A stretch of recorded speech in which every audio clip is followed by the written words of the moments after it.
Hi, good afternoon, everybody. We have the pleasure of having Dr. Tara Chang today with us for our annual lecture, John Cuneo and John Richardson Memorial Lecture. We have the pleasure of having today with us Mary Grace Richardson and Sandra Pollock, that knew Dr. Richardson for many, many years, and we thank you for joining us today. Dr. John Richardson was a pioneer nephrologist in Miami. He trained at Emory and at the U, and he was a mentor for Dr. Hewlett and a trainee of Dr. Homer Smith. His career was cut short by colon cancer, leaving a community of patients and colleagues who chose to honor his memory with this lecture. Dr. John Cuneo, a Miami native and member of the second class in the U, was likewise a much-loved member of the nephrology community and of the medical community of the University of Miami. Together with the National Kidney Foundation, we have this lecture every year, and I will have now the Chief Resident introduce our invited speaker. Thank you.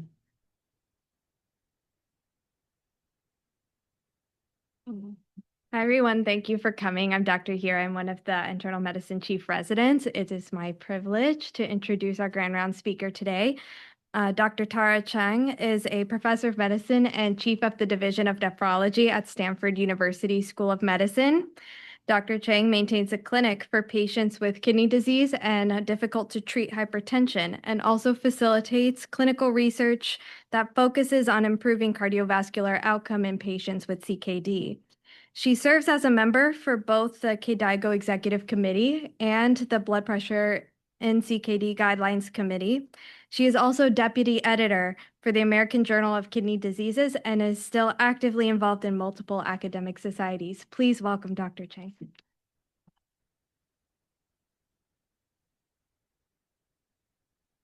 Well, thank you so much for that introduction, and thank you, Dr. Sosa, and to the families and to the National Kidney Foundation for inviting me here today. My first time in Miami, actually, so it's great to be here. So I'm going to be talking about blood pressure, which is one of my favorite things to talk about. Here are my disclosures, which are not particularly relevant to what we'll be discussing, and hopefully there'll be enough time at the end for any questions that may arise.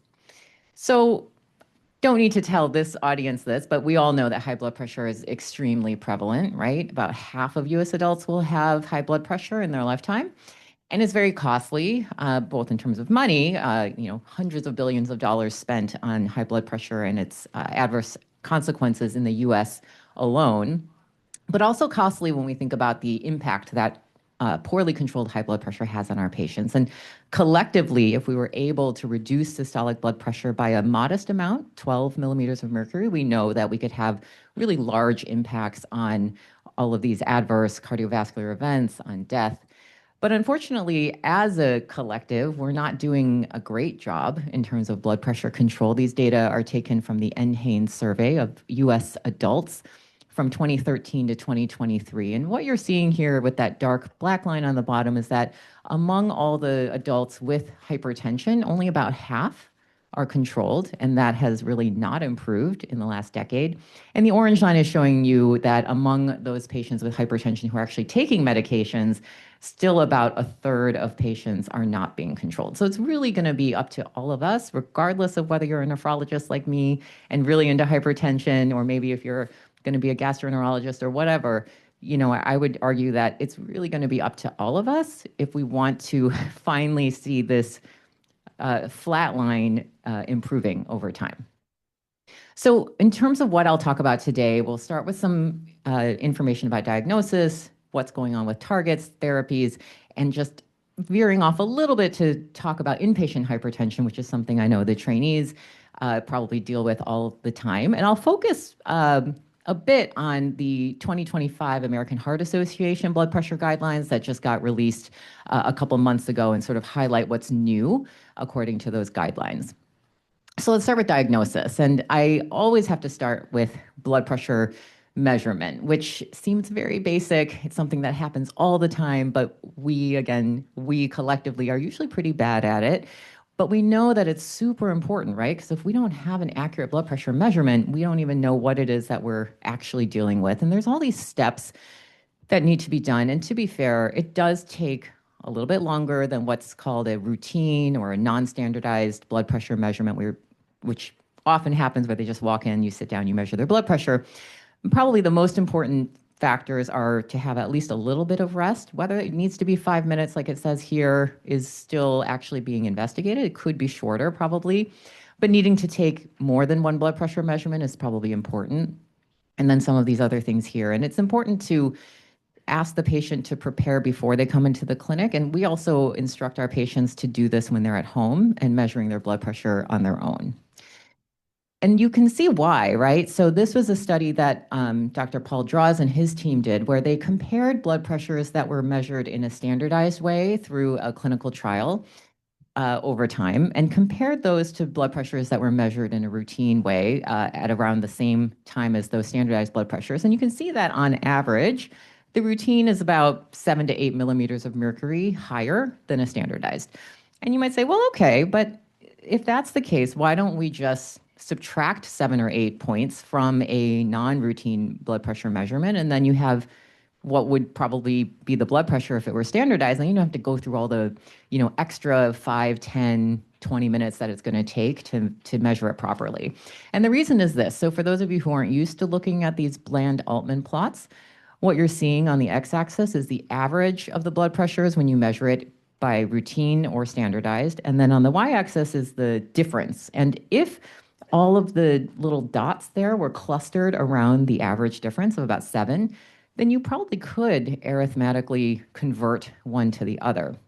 But instead, what you see is something like this, where it's this huge, diffuse cluster of dots. And you can see that for some patients, the routine was actually like 40 points higher than the standardized. And for others, the routine was actually a little bit lower. So because of this variability, it's really impossible to convert. And that's why you really have to do these standardized blood pressures, which, again, does take more time. But we've been able to come up with protocols in partnership with our clinic staff to really operationalize this even in a pretty busy kidney clinic, hypertension clinic setting.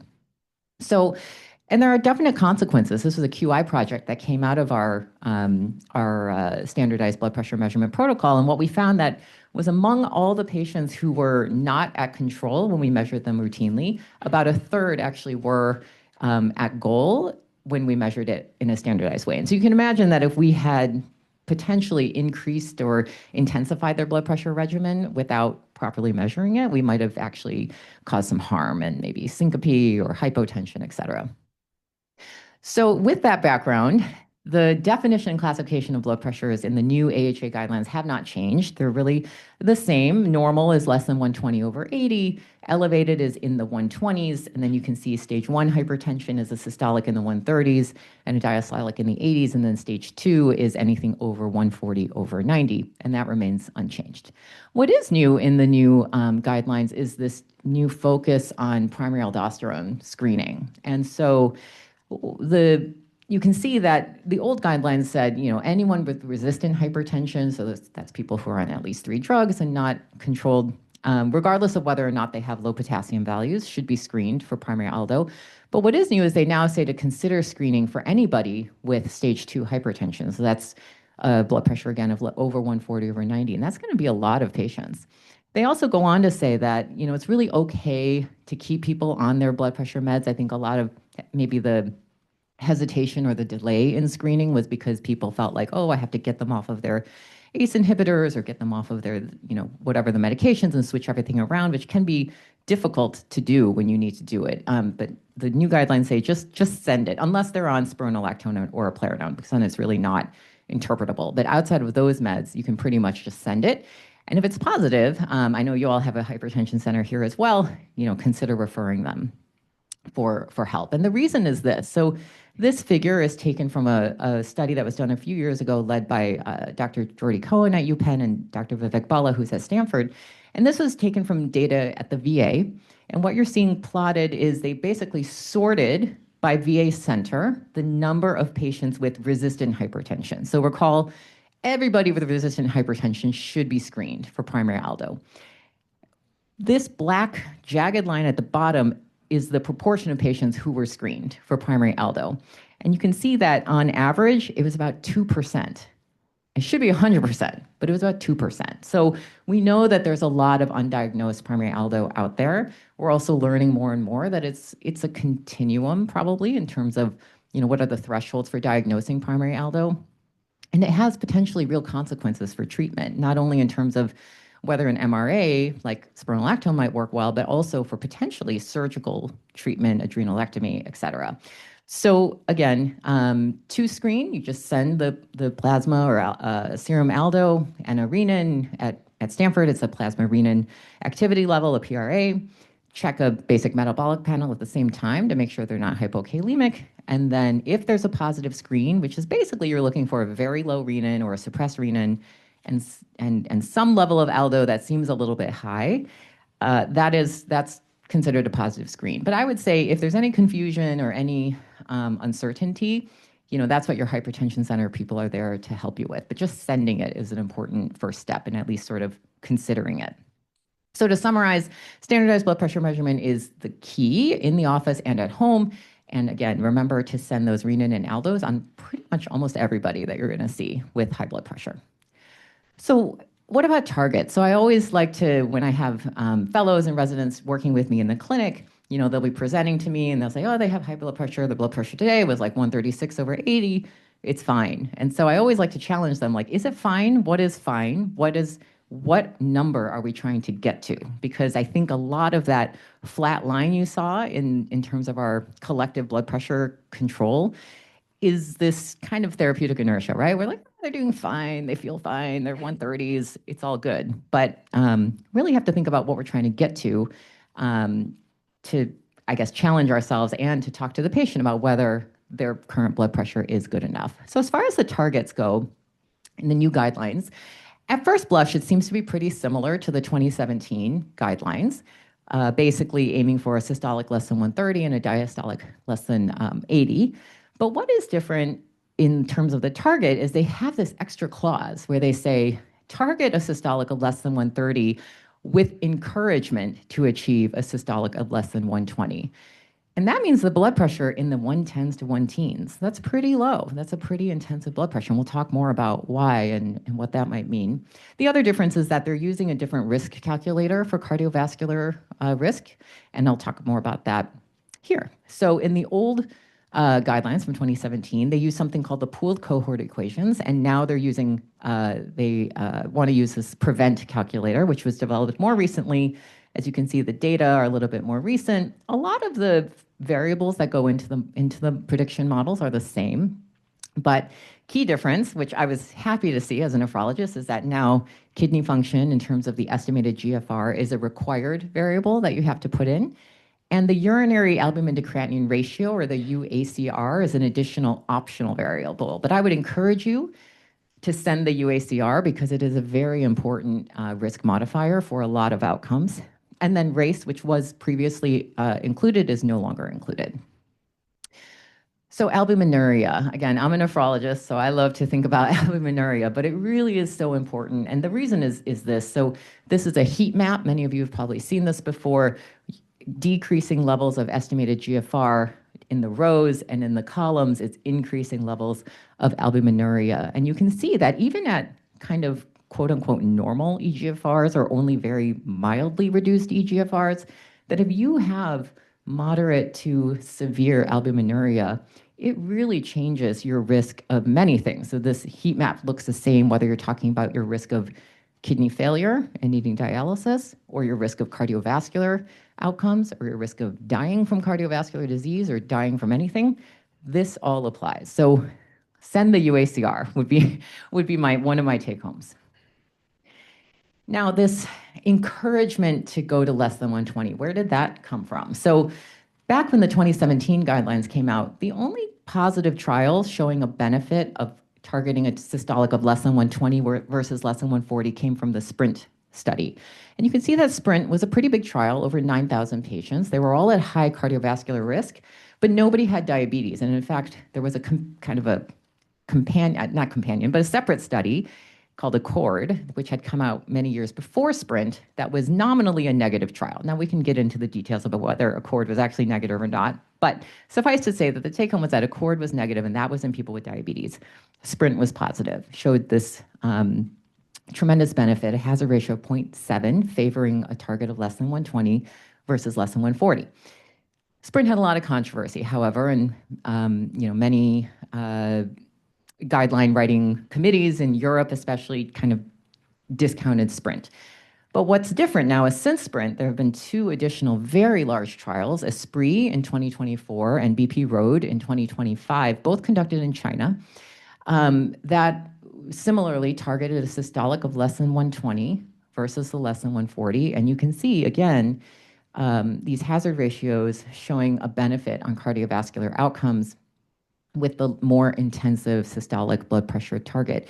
And importantly, the populations included large proportions of people with type 2 diabetes, and in the case of BP Road, it was one of the inclusion criterion. So with this background is where that sort of extra clause came out.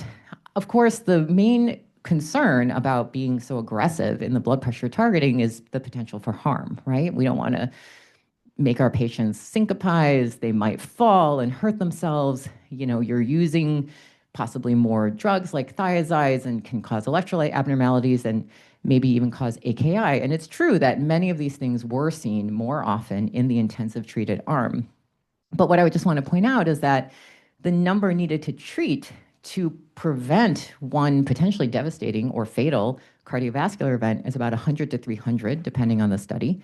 Whereas the number that you would need to treat to cause harm is about an order of magnitude more than that. And I think as clinicians, we remember these things because we see them and we cause them. I still remember the guy, he was a grape grower in Napa. I put him on chlorthalidone. He was out in his fields and he passed out, right? And I still remember him. I still feel bad about it. Whereas on the other side, we never see the cardiovascular events that didn't happen, right? So I think cognitively, it's a little bit harder for us to wrap our heads around that. But just wanted to reinforce that, these lower targets can cause some issues, but I think we can manage a lot of them. And then again, the importance of why we're doing it. But like I said, the blood pressure targets and the way that these trials are interpreted can differ depending on which guideline committee you're on. And so we have the newest ones here, the 2025 ACC-AHA guidelines. But you can see that even among the 2 different European guideline writing committees, they don't exactly agree with each other. In fact, this one actually says to not go for a blood pressure target of less than 120. So it'll be interesting to see if these 2 societies end up updating it in light of the newer trials that have come out. So we'll just have to see. But I tend to go with the American ones. Okay, so to summarize, pretty much everyone, you should be aiming for less than 130, which means a blood pressure in the 120s. And I would say for most patients, you want to at least consider going for less than 120, which again means that they're running in the 110s and 110s. That definitely needs to be individualized, of course, and discussed with the patient in front of you. But there have been these large trials showing a benefit, and finally to send the urine when you see them in clinic to help us with the risk stratification. So how do we get there?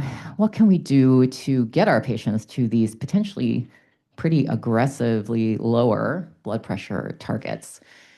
So I think this is a really important part of it. It's the lifestyle and the psychosocial aspects of it, but probably something that at least I know I spend probably the least time talking to my patients about and probably feel the least well trained in terms of diet, but it is probably the most, I get the most questions from my patients about like, what can I eat? What can I not eat, et cetera. And so I do lean a lot on our dietitian colleagues, as well as some of our other specialties to get at this. But these things are not easy, obviously. If they were, we wouldn't have to keep talking about it, and we wouldn't probably need all the medications that we do. But all of these things are important component of our hypertension treatment. And a lot of our treatments like our pharmaceutical treatments don't work well if these things are not also part of it.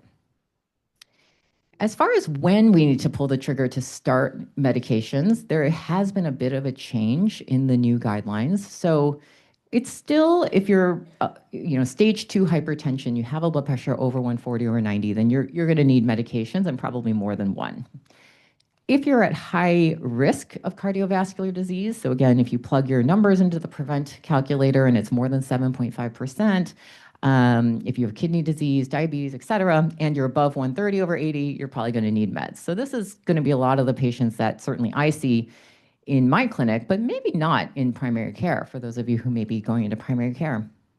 So what's different is that now it says, even if you're not high risk, if you are above 130 over 80 and you've tried the lifestyle changes that I talked about on the prior slide for 6 months and you're still not at goal, then you should start meds. And so you can imagine potentially that could be a lot more people that were now starting on antihypertensive medications at younger ages, which is a little bit controversial. There have been some editorials written about that, but I guess I am in the camp that thinks about hypertension and exposure to high blood pressures over time as ultimately not being great from a pathophysiological point of view. And so probably getting on that sooner, I would support. Now, of course, I don't have much data to back me up. You can imagine all the trials I was showing you before, they're all in higher risk people because otherwise you'd have to run these trials for like decades, which just is not very practical. So it's hard to know for sure, but that's my own practice. As far as what medicines to choose, this has not changed. I teach the medical students and I tell them it's A, C, D. Beta blockers kind of little b, not really first line, but A, C, D. So ACEs or ARBs, not both, calcium channel blockers, and then a thiazide type diuretic. And just putting a plug in for chlorothalidone, it's my favorite drug. It works really well. Very long half-life. Now, I know there's been head-to-head comparisons of HCTZ with chlorothalidone that didn't show that chlorothalidone was necessarily better, which I was very sad about those results. But, I still like it. That trial was looking at the benefit on CV events. I like it for blood pressure control. And I will say very anecdotally that, I get a lot of referrals for resistant hypertension, labile hypertension, and many times all I've had to do is change them from their HCTZ to chlorothalidone and their blood pressures are perfect and they think you're a genius, but it's just the chlorothalidone. So, downside of chlorothalidone, the smallest dose it comes in is only 25 milligrams. You can ask them to cut it, but it's a little crumbly. So that's a limitation. So one thing I do is I sometimes tell them they can take it 3 times a week, which is nice for my patients. They like that. Sometimes I can convince them to take more medicines. And I'm like, you don't even have to take it every day. You can just take it every other day. And they're like, oh, okay. So the other bad thing with chlorothalidone is that it doesn't come in combination with very many other drugs. There's an atenolol chlorothalidone combo that I don't use very often, and then there's an azilsartan chlorothalidone combo, which I do like. Azilsartan is a very potent ARB, but it can also be expensive because I think it's still on patent, but chlorothalidone. All right. There are some novel blood pressure medication classes. To be clear, none of these is first line. In fact, the only one that's actually FDA approved is the first one over there called Trivio. But I'm personally just want to put this out there really again for the trainees to see that there is sort of exciting things happening in hypertension management.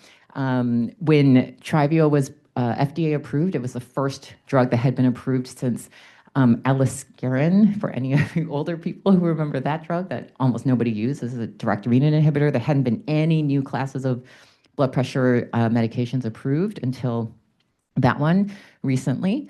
And it's just for people with resistant hypertension. It's an endothelin receptor antagonist. But there's a lot of work going on with the aldosterone synthase inhibitors, which I think could be very interesting, since again, we know that there's probably a lot of people who with some excess aldosterone happening that's driving their high blood pressure.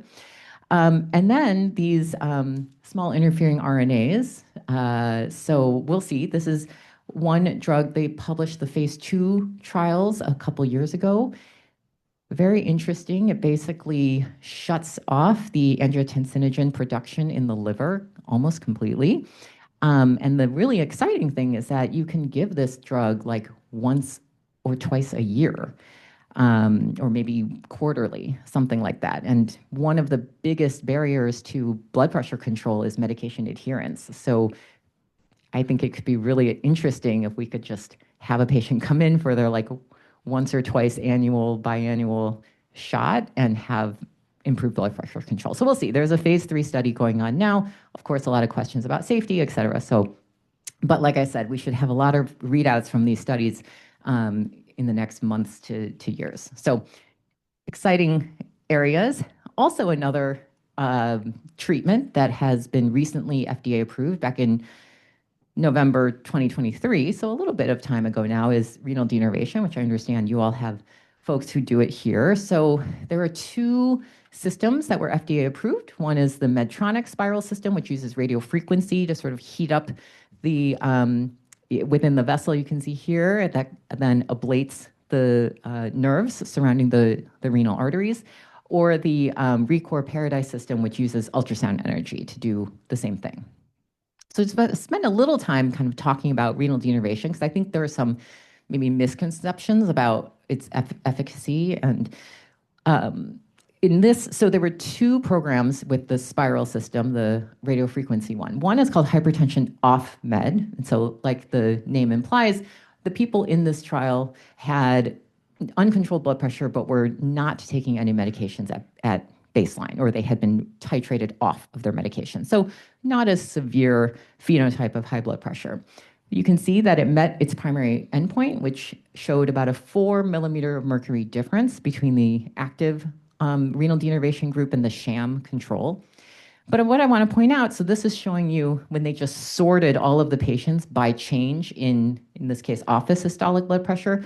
Some people had very large drops in their blood pressure by like 40, but about 15 to 20% of patients had no change and actually an increase in their blood pressure in the active treatment arm. Similar pattern here in the sham, but you can see there's just some people that renal denervation didn't seem to work for.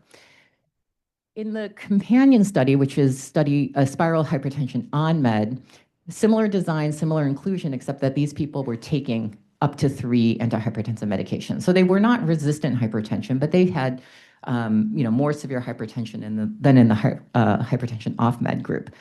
Interestingly, it didn't meet its primary endpoint. You can see here that the difference was only about 2 millimeters of mercury between the active and the sham control, which I'll talk more about that next. But again, you see that there are these 15 to 20% of patients that didn't see any benefit from renal denervation. So when they looked at hypertension on med, they were wondering like what happened, right? It's very interesting. So they looked at what you're seeing here in the red bars are the proportion of patients who had an increase in the number of blood pressure medications that they were taking during the study. Now, per the protocol, this number should have been close to 0. Of course, they were allowed to get more medications if they really needed it from a safety perspective, but they really weren't supposed to have any changes to their blood pressure medicine. So the red bars are the people who had an increase. And you can see that among the US patients, 37% of people in the sham arm had an intensification of their blood pressure medications, versus outside the US, it was closer to 15 to 18%. And it was pretty similar in the active versus the sham arms. When they looked deeper at the US patients and they separated it by self-identified Black Americans versus non, you saw that over half of the patients in the sham arm were taking more antihypertensives. And this was also mirrored in the prescribed number of medications. So again, this very stark difference between US, non-US, and Black Americans, not Black Americans.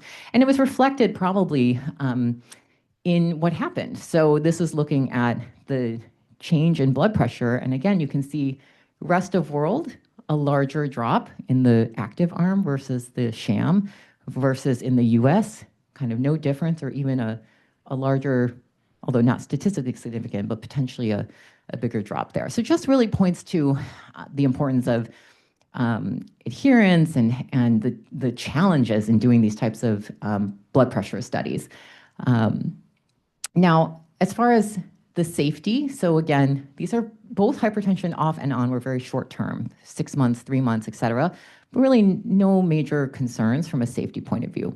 And again, these are the data that the FDA reviewed, and even though hypertension spiral on med was negative, it was approved. And then very similar results for the Paradise trials, the ones that use the ultrasound frequency ablation. You can see that the average drop was about 5 or 6 millimeters of mercury. And these, again, they had sort of people with less severe hypertension versus more severe hypertension. So how do we choose? As I mentioned, there are that group, and it was also seen in the Paradise trials, of like 15 to 20% of people who just won't see any benefit with renal denervation. And unfortunately, despite a lot of effort at trying to identify those patients, and that work is ongoing, as of today, there's really no good way to predict who's going to benefit or not. And so the current guidelines say to consider it for people with resistant hypertension, those who really can't tolerate medications because of various side effects, and people in whom controlling their blood pressure is going to be really important because they're at really high risk of cardiovascular disease. But interestingly, when they surveyed patients, that guidance in terms of who to talk to about renal denervation, I wonder personally if we might need to reconsider that, because when they surveyed patients, and the darker bars indicate the proportion of patients who would be willing to consider renal denervation, you can see that it's very similar. Around half of patients, regardless of how many blood pressure medicines they're taking, that's what you're seeing on the bottom line here. So whether you're taking none or 5 or more, it's about half, and maybe even more than half for people not taking any meds. And similarly, regardless of what their most recent blood pressure was, less than 120 versus greater than 180, a large proportion of people would be willing to consider it. And as I told you in the trials, that was the patients in the hypertension off med group that they saw the statistically significant difference anyway for the spiral study. So I kind of wonder if we shouldn't also be thinking about it even in our more mild hypertension patients. But as of now, the guidelines would not necessarily suggest that. So when we talk about it in our hypertension center, it's definitely a shared decision making, but I will say that I do tend to bring it up more in my patients who are either resistant or, I do have patients that just every blood pressure medication is, seems to cause some sort of side effect that they're just having difficulty tolerating. And really, I kind of boil it down to this when I'm talking to them about it.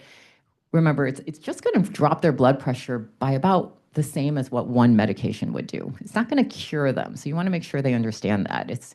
Although there were some people that saw these giant drops of like 20, 30, 40 millimeters of mercury, on average, it's a very modest impact. And I would say anecdotally, that's what I've seen in my patients who have undergone the procedure. But they may need fewer meds, or if you have somebody that's winding up in the hospital because of their blood pressure, it might help with that. But, it is invasive. As I said, a large proportion might not see any change. And then we also don't know if it's effective and safe in certain subgroups, namely, like for my patients, all of those trials I showed you excluded people with a GFR of less than 45. So, they had to have pretty good kidney function. We don't know about transplant patients. We don't know about people with a variety of other conditions. But I will say there's a lot of ongoing trials now. So a lot of these kind of question marks may end up being answered in the coming years. So we'll see. But I have definitely had a few patients. The other thing that I didn't show you the data on that's, I think, very interesting, because I think we don't understand why, but the drop in blood pressure seems to continue for years after the original denervation procedure. So, 1, 2, even 3 years out, some studies have continued to see this decrease. Now, you have to take that with a grain of salt. These trials weren't designed to be followed up for that long, and so you may be getting some selection bias of who's still in the trials at that point. But suffice to say that you want to tell the patients that even if they don't see a impact right away, it doesn't mean that it didn't work. It might just take some time. Okay, so to summarize, lifestyle changes remain fundamental. Most of our patients will need medications. ACD in that case is really going to be our first line, but know that if they can't tolerate ACD or you've done ACD and they're still not at goal, there is a lot of other medications out there, as well as now potentially renal denervation as another consideration. All right, so going to spend just a couple minutes now talking about inpatient hypertension. So really switching gears, most of all that I was just talking about is when we're in the clinic, in the outpatient setting. But inpatient hypertension is something that we see a lot. I'm sure all of our residents can attest to that. So I just want to point out that there's now this push to, number one, sort of change our nomenclature. So, if someone has very high blood pressures or they're coming into the ER with a blood pressure of like 180 over 100, could be lower than that. But if they have target organ damage, that's a hypertensive emergency, and they should be going to the ICU. You'll be putting in the A line. We'll be hanging, the IV clofidipine or whatever it is that you'd like to use. I'm not going to go into that. That's unchanged. What has changed is what we're calling this. When you do have these very, very high blood pressures, but they're fine. They're sitting there. They're like, yeah, no blurry vision, no chest pain, nothing, and they're completely asymptomatic. You've looked in their retinas, and they're fine. So that used to be called hypertensive urgency as opposed to hypertensive emergency, but now they're calling it severe hypertension. And I think the rationale behind that is because if you call something urgent, that still sounds bad, right? It still sounds like something that you should do something about ASAP. And it kind of evokes this this feeling like, well, we can't just sit there, it's still urgent. And so they want to try to get away from that, and they're calling it severe hypertension instead. Because as you can see here, if you identify it in the emergency department, or if they're sitting in clinic and they are 190 over 100, I've seen this in my patients, they're really trying to make the point that you don't necessarily need to then send that patient immediately to go to the ER to be treated. Because once they're in the ER, they, again, someone sent them in, they told the patient, like, you could die if you don't do something, so then it can lead to this, which, there has been harm of using IV short-acting drugs in the hospital. And I think we've all gotten the calls from nursing overnight when you're on night float or whatnot, and someone has high blood pressure, but they're fine, and we say, okay, give the IV hydralazine, right? And so there's never been a randomized trial to look at that, but there have been now several observational studies that have looked at that and have shown an association anyway with using these short-acting IV drugs on the inpatient setting and seeing poorer outcomes in terms of falls and syncope. The other thing is when you start drugs or intensify regimens in the inpatient setting, most of the times those don't get continued in the outpatient setting, or like me, who often I spend a lot of time getting the outpatient cocktail just right, and then they go in the hospital and it's all like blown up and nobody's called me. And so, that transition from inpatient to outpatient is difficult, but really important to think about. And so really kind of leaving people alone, because we know there's all these other things happening to them when in their hospital. They're in pain, they're in a weird place. There's 1,001 reasons why their blood pressure might be a little crazy. And it sometimes may be better to just do nothing than to treat the number. But I know sometimes it's tempting because you don't want to keep getting paged, but just something to consider. So this is my last slide, just to recap. In terms of diagnosis, we want to measure the blood pressure correctly, both in the clinic and outside the clinic. We want to send those renins and those aldosterones. We want to get them to less than 130 and even less than 120 if we can, safely, without causing any adverse events. We're going to treat them with not only drugs, but also potentially denervation where appropriate. And then we, of course, want to remember the lifestyle. And then as far as inpatient, there's no need to rush to treat. And we want to avoid the IV meds and, of course, transition to their outpatient provider. So again, thank you for inviting me. It's an honor to be here, and thank you for your attention.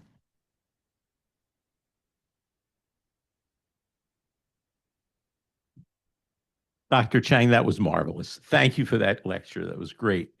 But one of the things that you said that gives me a little bit of pause is this recommendation to measure aldosterone and renin in all these patients. And we know that there are going to be those that are elevated. And if we take that to the next step and know that there's 10% of the normal population have adrenal adenomas or adrenal masses that may be totally unrelated, but there's going to be overlap of those two. And given the fact that we know if we were to remove the adrenal adenoma, they're still hypertensive, many of them, very similar to the renal denervation experience. And so I'm wondering here, except in renal denervation, I guess you do both sides. And so with surgery, they only do one side. So you can always say, well, they got the adrenal gland. But and that happens. Yeah. But I'm also, but I'm concerned that maybe there's something else that we're missing, that it's not just simply treating the hyperaldosteronism, that there's yet another factor. What do you think about that? Yeah, okay, I'll use this. So I had a feeling you were going to bring up the aldosterone question, and you bring up a lot of good points. So if I can kind of take the in turn. So, right, so we're going to be sending all these renin and aldos. Is that going to lead to, maybe over-surgerizing people? So just to be clear, we're just talking about screening. No one's talking about adrenalectomy, right? There's 1,000 steps, not 1,000, but there's several steps in between, as you know, in terms of lateralization, adrenal vein sampling. Well, even before you go down that path, talking to the patient and saying, would you even be interested in surgery? Is this person a surgical candidate? All of those things. And you're right that in patients who have been living with hypertension for decades, even if they lateralize strongly to one adrenal, you take that adrenal out, they will still probably need meds, because all those years of seeing those high blood pressure, there's been a lot of endothelial changes happening, irreversible changes that have happened to their cardiovascular system. So when we're considering that whole pathway that might lead to adrenalectomy, we're talking to the patients, obviously, all along the way. We're telling them these risks. But some of these patients, as I'm sure you've seen too, they're really having a hard time. Their potassiums, they're on a lot of supplementation. They're taking a lot of meds, sometimes still winding up in the ER because their basic metabolic panel shows their K is 2.9 despite their 100 milliequivalents of K. So I think from a quality of life, we've definitely still seen improvements, or they might need fewer medicines and not wind up in the hospital with true hypertensive urgencies and things like that. But you're right that it's not that all of these patients are then it's not appropriate that all of them would then wind up needing surgery, potentially. So can you envision the time when ACD would include in that armamentarium just empirically starting these individuals on aldosterone inhibitors? Yeah. Oh, for sure. And I didn't mention, but yeah, my fourth line of choice, really, because there was a trial called Pathway 2 that showed that for those individuals who are already on ACD, they randomized them to receive either bisoprolol, so a beta blocker, versus spironolactone, and saw much better blood pressure control with the spironolactone. So certainly, in a lot of cases, I'll just start the spironolactone. But it's nice to see. One of the things that we sometimes use to guide us in our treatment is to see if we can unsuppress the renin. So that, again, can be used as a marker, because to your point, I think there's still some question about whether removing the excess aldo altogether versus just blocking the receptor, is that equivalent in terms of the other impact of aldosterone on the body in terms of fibrosis and things like that, which is why I think the aldosterone synthase inhibitors is very interesting to see, what might happen in that kind of calculation once those are, hopefully, if and when they come to market.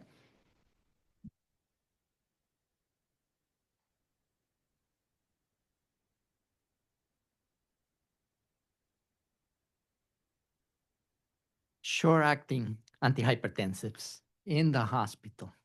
We see all the time. You mentioned about hydralazine. They send it to the ER instead of trying to control resistant hypertension, what used to be called urgent hypertension, based on all studies that VA cooperative study.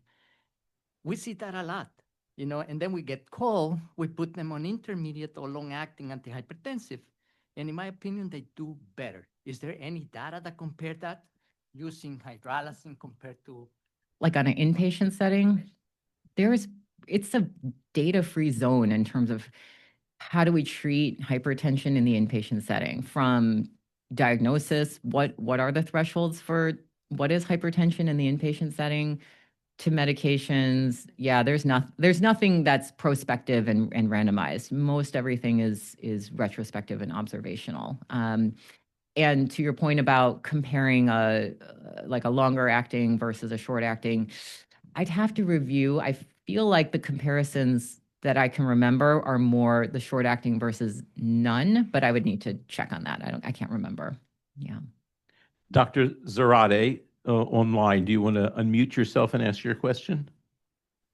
Yes, thank you so much for this lecture. It's great. I just had a question, especially now with the GLP-1 agonists. Her question was whether or not GLP-1 agonists have any role in the management of hypertension independent of diabetes.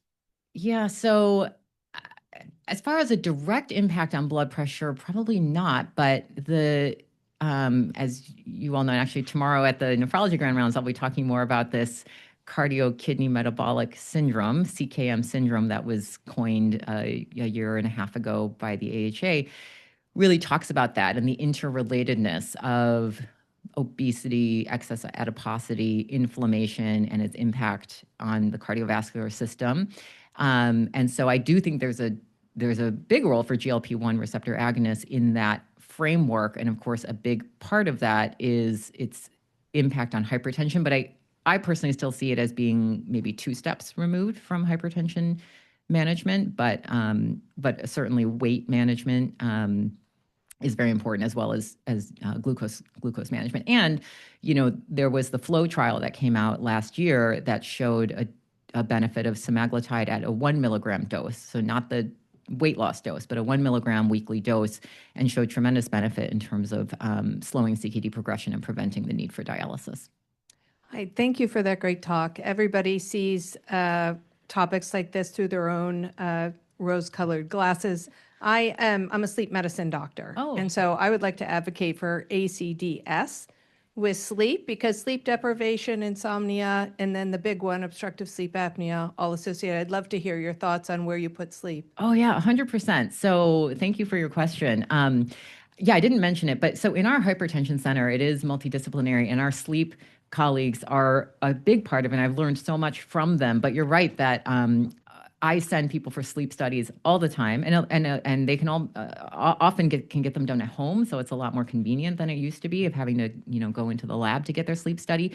And I always tell them the devices now, the CPAP devices, are much more well tolerated, at least anecdotally, I would say, than when I first started like 15, 20 years ago. Like nobody could wear their CPAP. So yes, I send them all the time because in patients, especially with resistant hypertension, there have been studies showing that if you treat their sleep apnea, you can get tremendous improvement in their blood pressure, as well as some of that lability or their morning headache and morning surge can all be ameliorated when you treat their sleep apnea. So definitely. And then sleep quality, that's one, again, it's on that long list of lifestyle factors. I do find it's challenging personally. So I often will send them over to you guys to help me.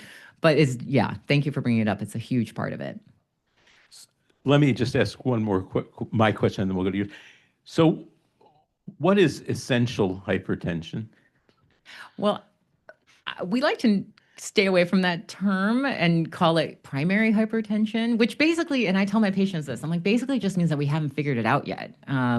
We screen for the secondary causes, which I didn't talk about today, but things like sleep apnea, obesity, CKD, primary aldo, all of those things. But that's still going to be a relatively smaller proportion, and everything else for now is just primary. But I think as we learn more about the genetics and the epigenetics and all of these things, that big bucket will probably start getting smaller. But yeah.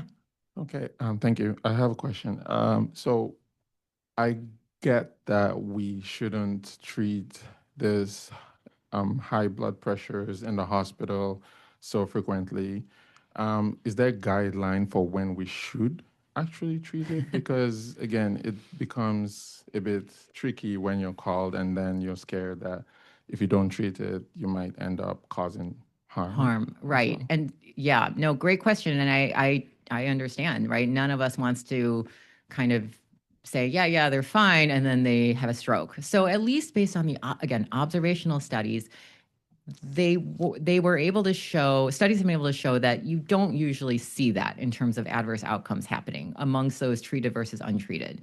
Of course, a lot of bias, who got treated, who didn't, right? Because, again, these are not randomized trials, and it would be challenging to do such a trial. But right in so I wrote it wasn't a guideline because, again, there's no data. So you can't really write a guideline when there's no data. But it was, what did we call it? Like the AHA does these like consensus statements, I guess, which is basically like expert opinion, to be fair. But what we said was that, if there's really elevated inpatient blood pressure, that the first thing you do is just measure it again and try to measure it in a way that's somewhat standardized. That can be hard when the patient maybe cannot sit up with their feet on the floor. They're lying in their bed, right? And they're ill, and that's why they're in the hospital. But at least rechecking. And we said if there's no end organ damage, like waiting 30 minutes and like checking again, because at least in some of the studies, like a large proportion of those patients were fine after all you had to do was repeat it. But it's a valid question, and one that there isn't a lot of data to support, except that treating seems to be associated with worse outcomes. So, Dr. Chang, thank you so much for an excellent grand rounds. I want to thank the National Kidney Foundation of Florida and the Cuneo Richardson families for sponsoring today's lecture. I want to remind everybody that the QR code is posted outside and online so that you can claim MOC and CME credit. This is our last grand rounds of the calendar year of 2026. I wish everyone a happy holiday season. Be safe. Take care of yourselves. And thank you so much. We'll reconvene here in January. Thank you, everybody.